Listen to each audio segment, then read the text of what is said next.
My pregnant wife ignored my protests and went on a trip abroad with her high school friends. She posted on Facebook, "Felipe, even though we can't be together as husband and wife, I will still have your child." In the photo, they were holding hands and hugging. I commented below the post, "If you are so in love, it's time for you to kick me out and stay with him." After posting my comment, I didn't waste time. I called the postnatal care center where we had made a reservation and canceled it. I also called the Nuestra Vida Women's Clinic and canceled her scheduled appointments. The baby items I had purchased, I returned what I could and donated the rest.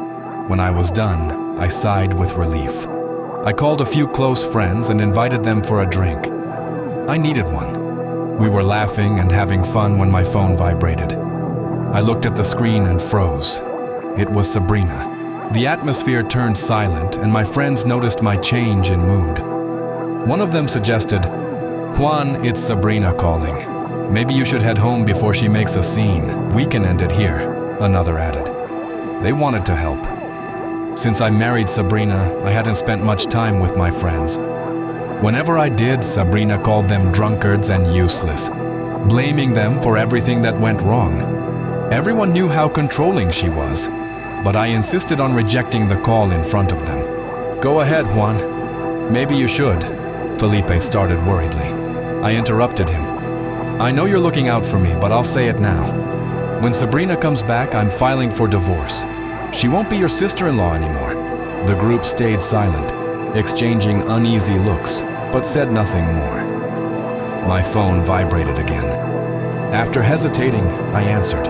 This time, Sabrina's shrill voice came from the other end, furious. "Juan Alvarez, who do you think you're ignoring my calls? If this happens again, you'll be sleeping on the couch for a month." I stayed silent as she started another argument. "Tell me, Juan, why did the postnatal care center call to cancel? If they hadn't called, I'd still be in the dark. Are you planning to be the father of this baby? If not, don't worry. Many other men would be happy to do so. When Sabrina got pregnant, I treated her like a queen. Everything she asked for, I made it happen. I found the best postnatal care center in Napa Valley at $10,000 a month without a second thought. I loved her and wanted her to feel cherished, but she used my devotion as a license to overpower me. "Are you listening?" Her sharp voice pulled me out of my thoughts. "Yes, I'm listening. What's the problem?" I asked calmly. "The problem is you're going to fix it," she replied. "Rebook the center and send me another $10,000. Felipe and I want to stay here a few more days." Her words made me laugh out loud. "Sabrina, you've lost your mind." The moment those words left my mouth, Sabrina exploded. "Juan Alvarez, what did you just say? Say it again.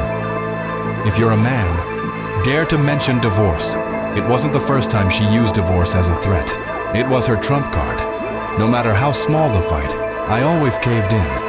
Disappointed, I took the blame and did everything I could to make things right. I thought if I bent enough, we'd find happiness over time. But things never turned out that way.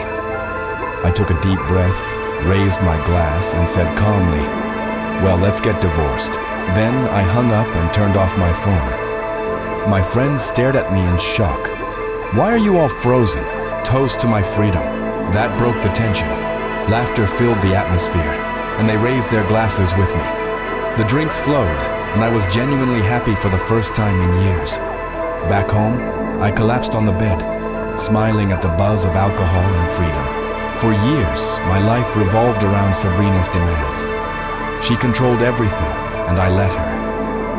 I quit smoking and drinking for her, gave her all my salary every month, cleaned and maintained our house so she could, but at some point, she forgot that I wasn't from there.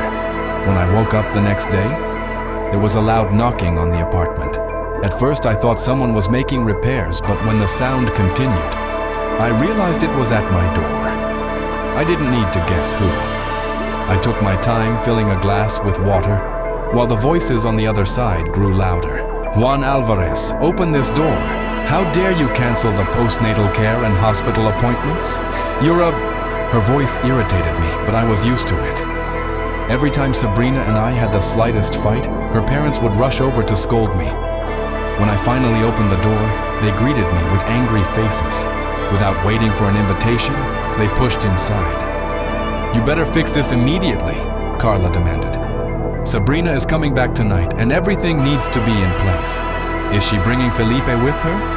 I asked coldly. "What are you insinuating?" "Sabrina is coming back alone." "Don't talk nonsense," Carla responded defensively. "Oh, and I heard you got a $15,000 bonus at work," Gustavo added. "When are you giving that to Sabrina?" I chuckled, shaking my head. My father-in-law, who thought along the same lines as me, was certainly well informed. He even knew about the bonus I received in my last project. "So, when are you giving me that money?" Carla intervened with a fair tone. "You must have misunderstood," I replied dryly. "I'm filing for divorce from Sabrina."